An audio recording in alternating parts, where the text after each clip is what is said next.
vivemos, em tudo que nós enfrentamos, em toda a experiência humana, universal, todos os dilemas, as dores, os conflitos, internos, pessoais, como também os existenciais, onde encontramos sentido para a nossa existência. E hoje eu quero completar essas semanas de reflexão, refletindo com você sobre a identidade para a vida. A identidade para a vida. A minha pergunta é: qual é a sua identidade? Qual é a sua identidade? Nós já pregamos aqui, eu me lembro de uma mensagem que eu preguei no ano de 2017 sobre o tema de identidade. Mas eu quero trazer esse tema porque eu acho que nós devemos pensar nele constantemente. E Deus tem ministrado no meu coração sobre isso. E eu não sei se você tem aí, algum de vocês, você tem aí sua carteira de identidade aí com você? Você tem carteira de identidade? Quem que tem carteira de identidade? Você tem aí? Alguns têm. Você podia pegar sua carteira de identidade aí e dar uma olhadinha nela? Você sabe o número do teu RG? Sabe de cor? É? O meu é 5377-5560. Decorou? 5377-5560. Esse é o meu RG. Mas se você pode pegar a sua identidade, dá uma olhadinha nessa foto bonita que você tem aí. É? Quando a pessoa pergunta qual que é a sua identidade, se você puder mostrar para a pessoa do teu lado a tua identidade bonita, para ela compartilhar essa alegria num domingo de manhã tão abençoado.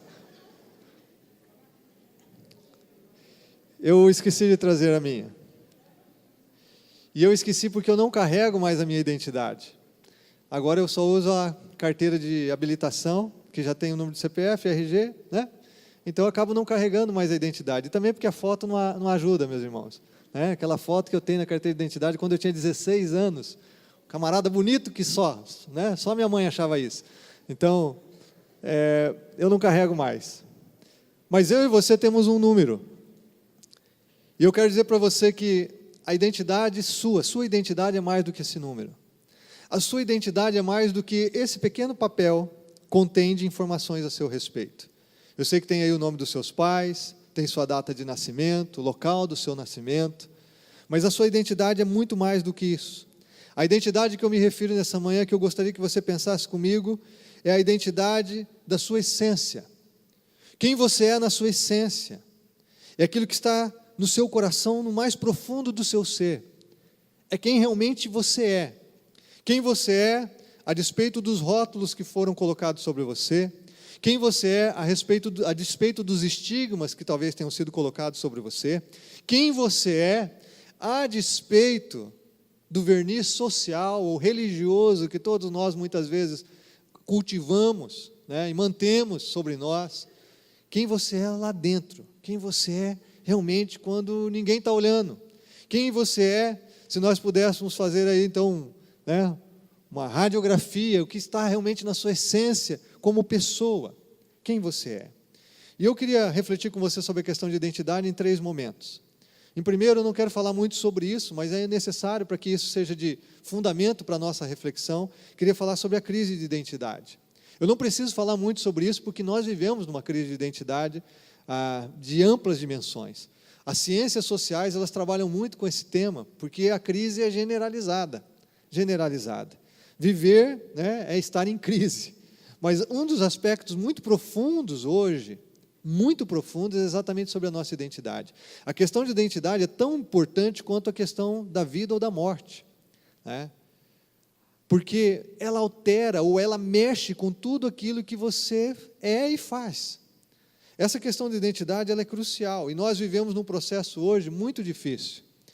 Vocês já ouviram falar do filósofo Zygmunt Bauman, tantos outros que escrevem, né? Ele escreveu sobre a sociedade líquida, onde os relacionamentos são transitórios, são passageiros, não há relacionamentos verdadeiros, substanciais, fundamentados na verdade, não há relacionamentos sólidos, a sociedade tem perdido seus valores, e isso faz com que a gente se relacione com muita coisa ao mesmo tempo, mas de forma superficial. E isso acaba interferindo naquilo que nós somos como gente, como pessoa, na nossa identidade. Ou seja, se décadas atrás, séculos atrás, os papéis sociais eram bem definidos, os papéis dentro da família eram bem definidos, as famílias e as nações tinham tradições também bem alicerçadas, isso favorecia, ajudava o indivíduo a construir a sua identidade. Porque a nossa identidade ela é formada exatamente num processo complexo de socialização, processo que se dá desde o nosso nascimento, dos contatos sociais que nós vamos tendo ao longo da vida. Agora, o que acontece hoje? Com a globalização, praticamente todos nós vivemos num mundo só. Os valores culturais, sociais de uma nação têm sido perdidos. Não se bastasse isso, de uma família. As famílias hoje não têm mais raízes profundas, os papéis não são claros, os valores não são bem definidos. E isso gera uma crise nas pessoas. A Bíblia diz, só para mencionar Marcos capítulo 9, verso 7, que uma nuvem que os cobriu com a sua sombra, e saiu da nuvem uma voz que dizia: esse é o meu filho amado, a ele ouvi. Quando Jesus vai para a segunda parte do seu ministério, como Filho de Deus, ele mais uma vez ouve do Pai: esse é o meu filho amado. Porque ele vai agora para o período final do seu ministério, ele vai enfrentar a sua paixão, o sacrifício de si mesmo, pelos pecados de toda a humanidade, de cada um de nós que estamos aqui. E ele então ouve mais uma vez o Pai afirmando: esse é o meu filho amado. Vocês vão ouvir a ele. Jesus é o cumprimento da lei e dos profetas, ele é o Filho de Deus, e é ele que deve ser ouvido. O Pai reafirma aqui, realmente, a identidade de Jesus, ele é Filho de Deus. Por que isso é importante? Bom, Jesus certa vez perguntou para os seus discípulos: o que os homens dizem que eu sou? E os discípulos disseram assim: alguns dizem que você é Elias, outros dizem que você é João Batista, outros dizem Jeremias ou um dos profetas. Ou seja, as pessoas vão colocando rótulos na gente e colocaram sobre Jesus também. Os fariseus disseram que Jesus era Beelzebu, o príncipe dos demônios. Um outro rótulo. Tinha gente que falava que Jesus era comilão e beberrão. Outro rótulo. Por que era importante que Jesus fosse reafirmado? Ele tinha uma grande tarefa, um grande peso de morrer pelos pecados de toda a humanidade. E era importante que ele estivesse firmado. Jesus, na sua humanidade, ele havia deixado a sua glória nos céus, ele estava aqui na terra como homem, 100% homem. Era necessário que ele tivesse plena convicção de quem ele era, para que ele não fosse dissimulado, para que ele não fosse tirado do propósito do Pai para a vida dele, do propósito para o qual ele estava aqui. É muito interessante que quando Jesus, depois do batismo, ele vai para uma tentação no deserto que durou 40 dias. E a tentação do diabo, exatamente na sequência, depois de Jesus ser batizado e ouvir do Pai: você é o meu filho amado em quem eu tenho prazer. Mateus capítulo 4, verso 3 diz que o tentador chegou-se a ele e disse: se tu és o Filho de Deus, manda que estas pedras se transformem em pães. Ou seja, o diabo veio exatamente tentar, testar, provar Jesus naquilo que era essencial para a sua missão, que era o seu senso de identidade, quem ele era. Essa é a primeira coisa que o diabo diz. Se você é filho de Deus, então transforma as pedras em pães.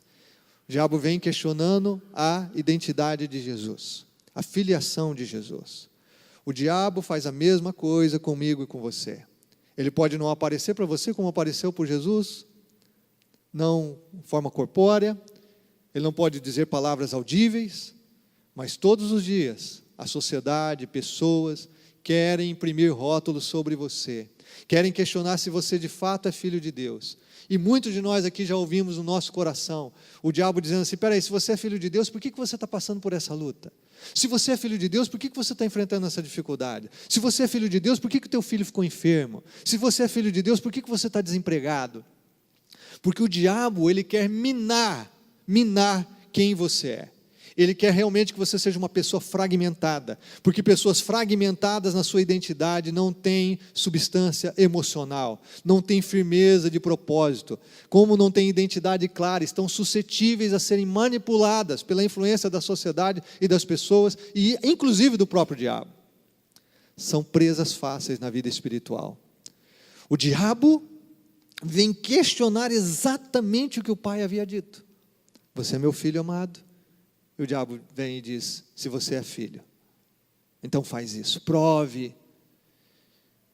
E é claro que Jesus não caiu na tentação do diabo, ele não precisava provar nada. E por que Jesus não prova nada, não cai na tentação do diabo? Porque ele está seguro de quem ele é. Ele está muito claro em quem ele é. Eu sou filho de Deus, eu não preciso provar nada para você, diabo. Eu não preciso provar nada para esse mundo, eu não preciso provar nada para o meu grupo de amigos aqui na universidade. Eu sei quem eu sou. Eu não preciso entrar na onda das mídias sociais, eu não preciso seguir o que a Malhação, ou seja o que for que passa na televisão, quer me influenciar e colocar na minha cabeça. Eu sei quem eu sou. Essa questão da identidade é crucial para que nós possamos viver com equilíbrio, para que nós possamos viver com propósito, para que nós possamos viver o plano de Deus para a nossa vida. E é por isso que a Bíblia trata sobre isso. Quem é você?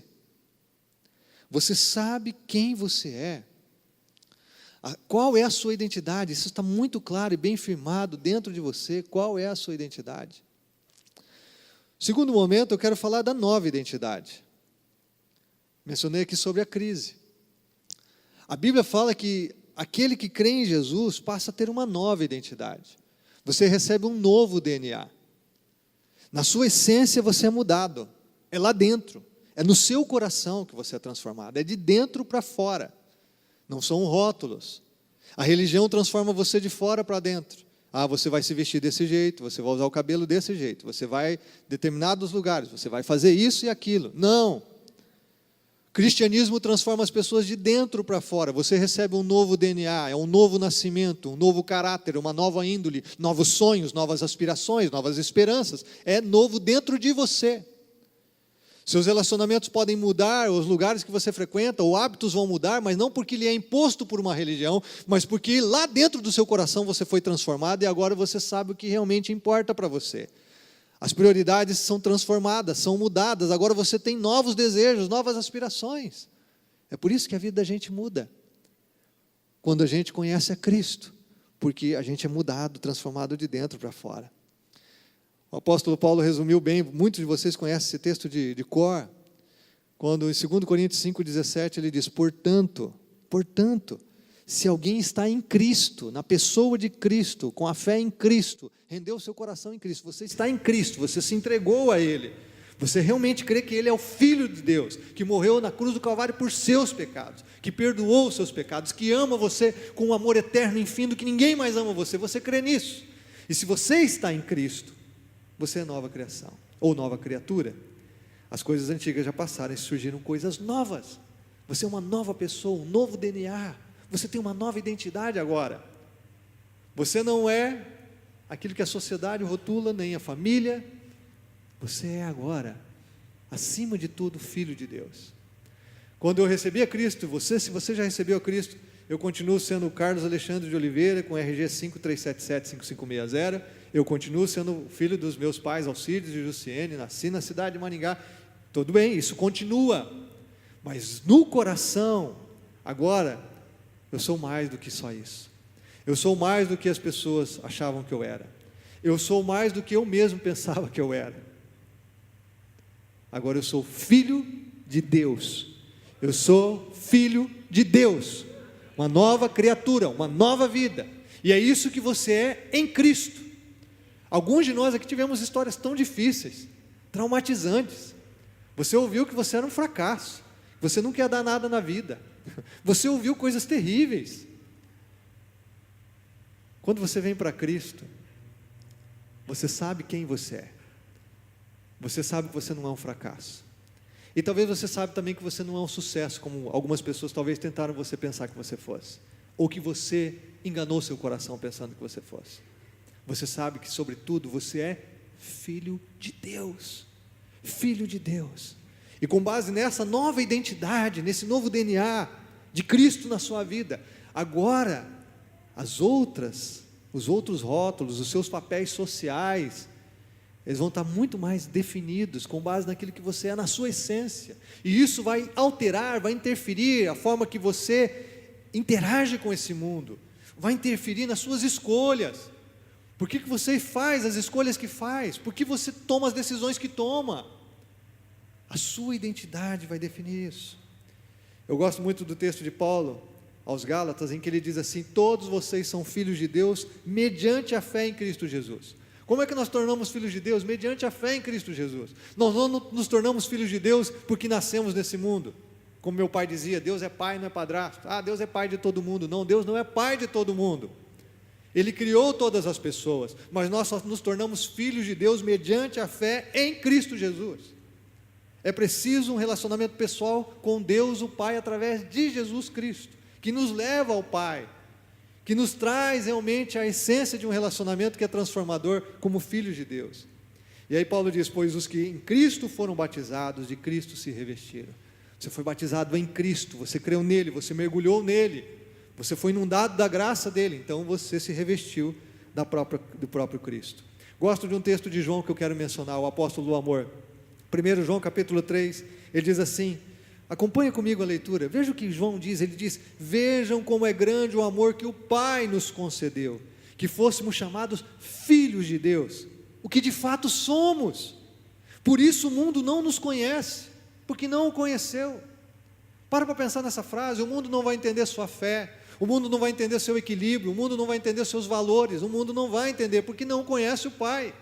Quando você é transformado pelo Pai, através do seu Filho Jesus Cristo, então você recebe uma nova vida, o mundo não vai compreender mesmo, o mundo não vai compreender a sua estabilidade na fé, o mundo não vai compreender por que você tira tempo para ler a Bíblia e orar, o mundo não vai compreender por que você tem uma comunhão na igreja, não é que você vem à igreja, mas você é parte da comunidade da fé, você constrói relacionamentos, o mundo não vai entender por que você se preocupa com pessoas que às vezes nem os pais, ou os cônjuges, ou os filhos estão se preocupando com elas, o mundo não vai entender por que você tem interesse de compartilhar amor de Deus, a palavra de Deus com os outros, o mundo não vai entender essas coisas, por que você pega do teu dinheiro para investir em missões lá para Moçambique, ou qualquer parte do mundo, como nós fazemos aqui, ou porque você investe parte do seu dinheiro, conforme a Bíblia diz, no reino de Deus, na manutenção da igreja, que é a esperança do mundo. O mundo não vai compreender essas coisas, não vai, porque eles não estão na condição de filhos, e a gente não fala isso com arrogância, com soberba, nós somos melhores que ninguém, não,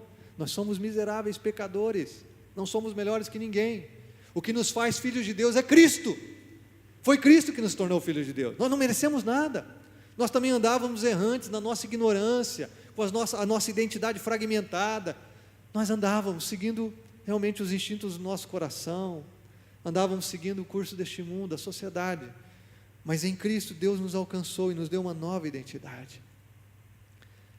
É muito ruim, irmãos e amigos, você está aqui nessa manhã, quando a nossa falta de identidade nos leva a trocar de identidade. Eu ouvi um pregador nessa semana, Paul Tripp, ele estava numa conferência em São Paulo, e ele usou uma expressão que eu não tinha pensado. Ele diz assim, se você não pegar a sua identidade verticalmente, você vai tentar pegar essa identidade horizontalmente. Ou seja, se a sua identidade não vem do seu relacionamento com o Pai, na vertical, você com Deus, que criou você vai pegar qualquer coisa horizontalmente, para preencher essa identidade, para afirmar a sua identidade. A identidade de muitas pessoas é a posição social, a identidade de muitas pessoas são os bens materiais, a identidade está firmada nessas coisas. Quando você vê alguém que quebrou financeiramente e se suicida, ela não se suicida porque ela ficou pobre, ela se suicida porque a identidade dela estava atrelada ao poder econômico que ela tinha. Aí ela não tem mais sentido para a vida, porque ela perdeu aquilo que era o fundamento da sua identidade. Quando você vê alguém tomando o rumo do suicídio por causa de uma relação amorosa, ou seja, ela colocou sua identidade numa relação amorosa, em uma pessoa, e nós nunca podemos fazer isso.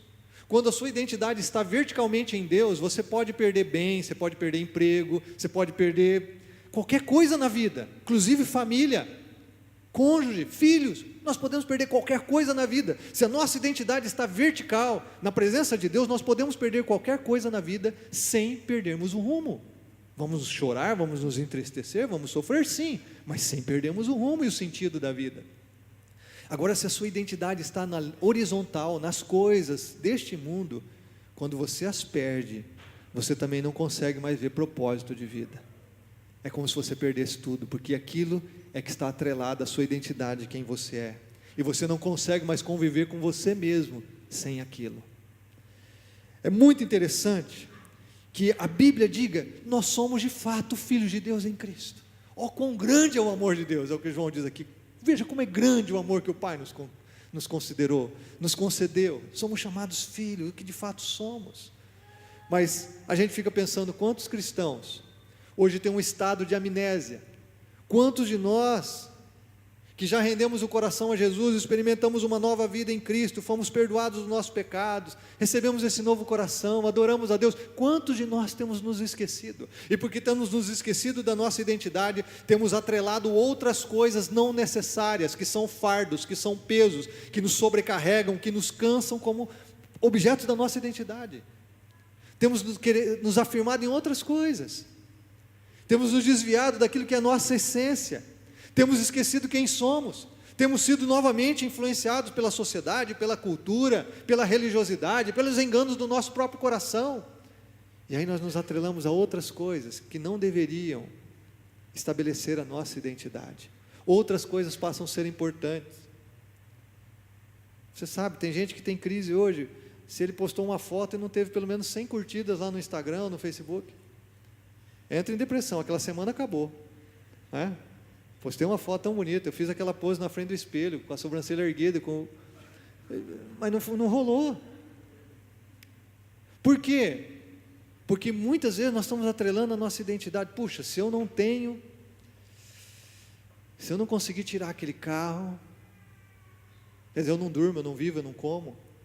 Nós estamos vendo isso nos relacionamentos, irmãos. Olha o que está acontecendo. Ontem eu estava vendo o jornal com a minha esposa. Eu não sei se foram 3, 5 ou 10 mulheres assassinadas ontem. Assassinadas ontem. Por amantes, por maridos, por ex-companheiros, seja o que for.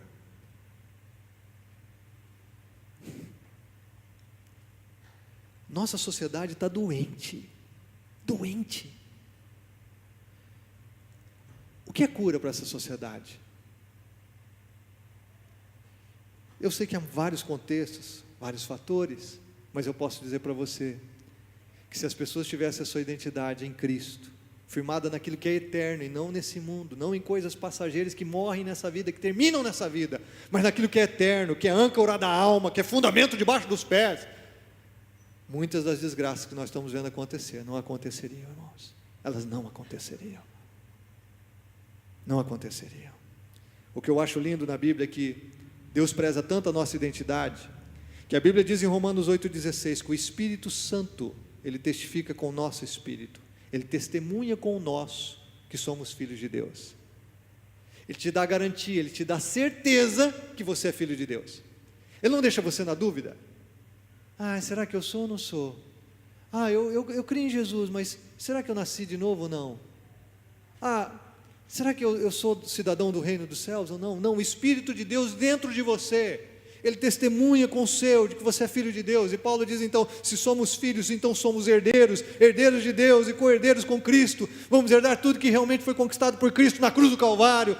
Nós somos cidadãos do céu, somos filhos de Deus. E Deus é o Senhor do universo, o Criador de todas as coisas. Olha quem nós somos, olha a grandeza de quem nós somos, para nos vendermos por causa de bens materiais, de prazeres, do hedonismo, para nos vendermos para as filosofias deste mundo, para nos vendermos para aspectos tão destrutivos da nossa cultura e da nossa sociedade. Olha quem você é filho de Deus, você é herdeiro de tudo, na presença do Pai. E muitas vezes você está vendendo a alma para o diabo. Muitas vezes você está seguindo o curso deste mundo, você está concentrando a sua energia, a sua atenção, o seu coração em coisas que vão passar. Todas as coisas deste mundo vão passar, mas aquilo que Deus faz na sua vida, isso permanece para sempre. Aquilo que Deus tem para você é para sempre, é eterno, não é transitório, como o mundo e como o pecado. Quando você tem esse testemunho do Espírito Santo, sabe o que acontece dentro de você? O mundo não pode mais definir você. A sociedade não pode mais definir você. As pessoas não podem mais definir você. Você pode até ser rotulado pelas pessoas, rotulado pelas pessoas, mas eles não vão afetar mais você, porque as pessoas procuram colocar rótulos em nós. Só pelo fato de eu ser pastor, às vezes determinado círculo de relacionamento que eu chego, os caras já pensam assim, lá vem um cara picareta, um nó cego, que manipula as pessoas para tirar dinheiro do povo, só porque eu sou pastor. Um dos papéis sociais que eu tenho é ser pastor. Eu sou pai, eu sou marido, eu sou filho, eu sou pastor. Mas só por causa disso, as pessoas tentam colocar rótulos sobre mim, como colocam sobre você.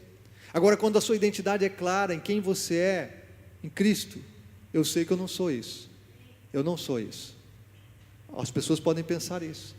Se você me conhece, você sabe que eu não sou isso. Eu sou filho de Deus. E mesmo que você que me conhecesse, não soubesse disso, né? O que seria muito difícil, porque é isso que eu sou filho de Deus. A sociedade não pode mais colocar rótulos em você, não pode definir quem você é, porque você está definido pelo amor do Pai em Cristo. Você é filho de Deus, você é filha de Deus. Isso traz estabilidade, você percebe como isso é fundamental para você, como isso traz estabilidade para o dia a dia da sua vida, como isso leva você a viver com propósito no meio dos dilemas que todos nós vivemos, como isso guarda você de tantas influências maléficas, malditas da nossa sociedade. As pessoas estão fazendo escolhas que estão destruindo elas mesmas, que estão destruindo outras pessoas. Elas estão fazendo escolhas, e essas escolhas são oriundas de problemas de identidade, sobretudo pela falta de uma identidade que é perene, que é estabelecida no coração, que é eterna, que é a identidade que nós só podemos ter em Deus, em Cristo Jesus. Quem você é? Essa identidade clara de Deus está firme no seu coração?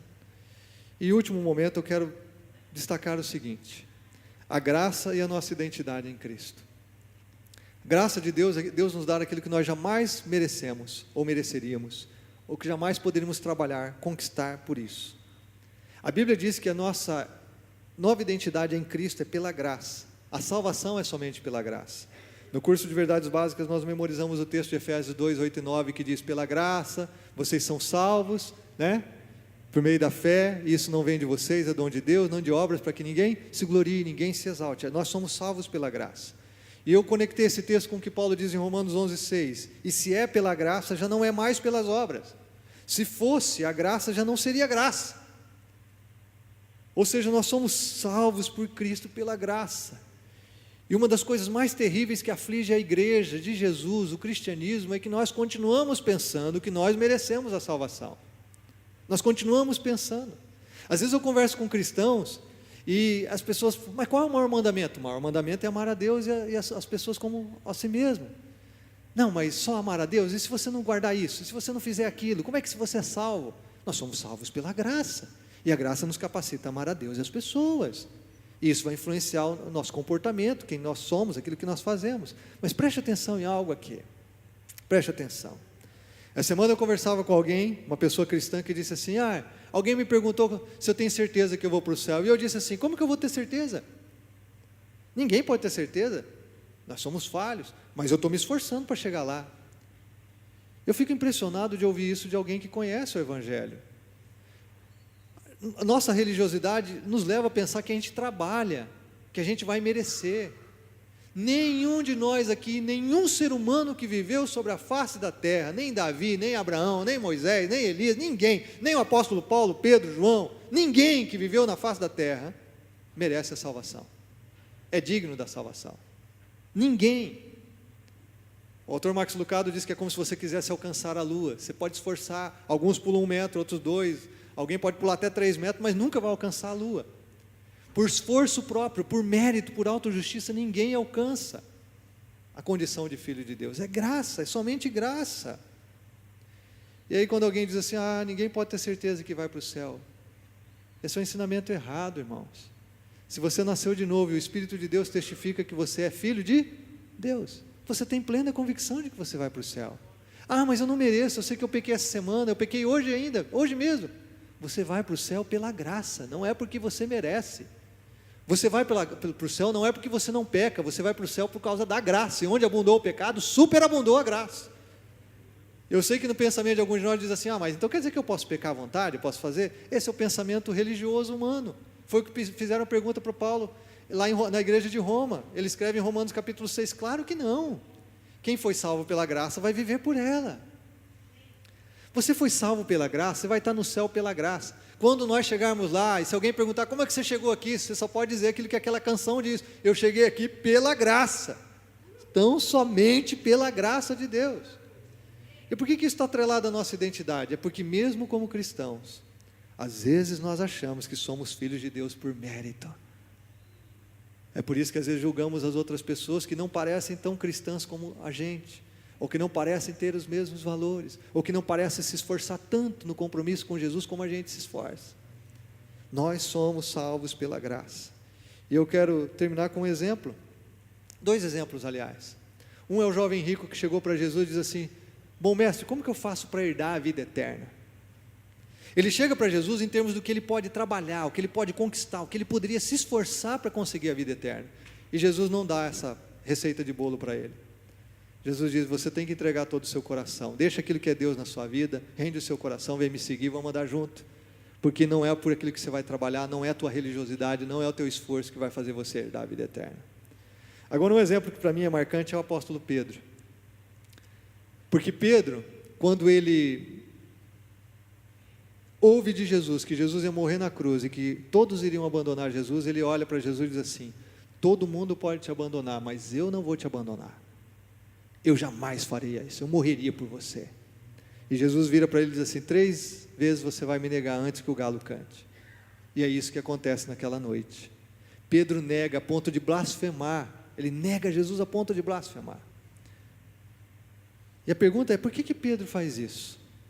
Porque ainda que Pedro estivesse andando com Jesus, a identidade dele não estava atrelada no amor de Deus por ele, mas no amor dele por Deus. Por isso que quando ele nega Jesus, a Bíblia diz que ele chora amargamente, ele vai lá embaixo, ele volta a pescar, ele se deprime, ele acha que não tem mais esperança para ele, porque ele acha que o amor dele por Deus não era suficiente. E não era mesmo, como o meu e o seu também não são. Mas o que Jesus ensina para ele é o seguinte: a sua identidade não deve estar no amor que você tem por mim, mas no amor que eu tenho por você. O amor que eu tenho, que é muito diferente. Porque o meu amor por Jesus, o seu amor por Jesus vai falhar muitas vezes, vai ser fraco muitas vezes, vai ser instável muitas vezes, mas o amor que Deus tem por nós, Ele é o mesmo, ontem, hoje e sempre. É um amor estável, é um amor eterno. E a nossa identidade com Cristo está baseada na sua graça, nesse grande amor que Ele tem por nós. É por isso que o apóstolo João escreveu: quão grande amor é o amor de Deus, é nos chamar seus filhos, o que de fato somos. O que de fato somos. O que de fato somos. O que de fato somos. Ah, Senhor, eu não sei se isso toca o seu coração. Eu não sei se isso toca. Mas nenhum de nós aqui deveríamos atrelar nossa identidade com qualquer coisa deste mundo, buscar no nível horizontal, deveríamos buscar no nível vertical. Foi isso que manteve Jesus firme no propósito do Pai e viver uma vida como Ele viveu, a vida mais completa que um ser humano viveu nesse mundo. É isso que vai capacitar você a viver com sentido e propósito, e a melhor vida que você pode viver nesse mundo. A sua identidade está firmada em quem você é, em Cristo Jesus. A sua identidade é de filho de Deus, filho do Pai Celestial. Nós somos filhos de Deus. E a minha oração é que Deus possa dizer a seu respeito, a meu respeito, a respeito das pessoas que amo, as pessoas que convivo, a mesma frase que Ele disse a respeito de Jesus: esse é meu filho amado, em quem eu me agrado, em quem tenho prazer. Que Jesus possa dizer isso a seu respeito, pela graça, pelo grande amor que Ele tem por você. Que essa seja a sua experiência, porque você entendeu e rendeu o seu coração completamente a Ele.